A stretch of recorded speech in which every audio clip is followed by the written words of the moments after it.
na ile kauli ambayo umejizoesha nayo ndio utakufa nayo. Wala utakujua kwamba wewe utatamka maneno gani siku unakufa. Wewe umezoea kuzungumza nini?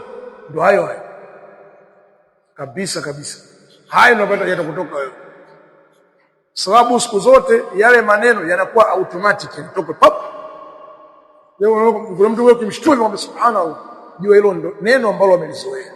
Nasema halu shahid kwamba yale maneno ambayo mtu unajizoesha nayo, ikikutokea ajali, ikikutokea nini, yale ndo ambayo mtu atayatamka hata wakati wa kufa. Ibn Qayyim al-Jawzi ameleta kisa, sababu mmoja alikuwa anaendesha gari akapata ajali. Ile katika hali ya sakaratul maut alikuwa anamtamkisha kalima, akawa anaimba mwenyewe.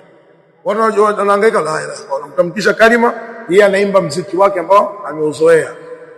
Anajiimbia pale mwenyewe, ameimba pale, akili haipo kabisa. Mwisho wa siku bana akafa. Sasa ndio mwisho mbaya sasa.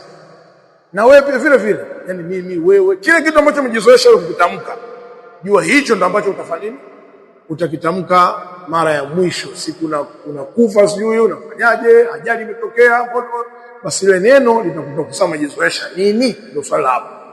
Maana inawezekana kuna maneno umeyazoea mwenyewe kichwani mwako kimya kimya unatamka. Au kuna muziki fulani ukipigwa unatulia kimya, kisa mguu chini unaangalia kulia kushoto, hapa hakuna shehe wala ustazi, unatulia kimya. Hicho kitu ndio unakipenda hicho. Kwa siku ikitokea kutokea kinatoka wazi sasa. Mzima toa muziki wako, bwana huyo shabiki mzuri wa Diamond. Iko vizuri sana. Toa kitu chako pale. Kwa hiyo Allah tustiri na tujitahidi kutamka maneno ambayo yako ya sawa sawa.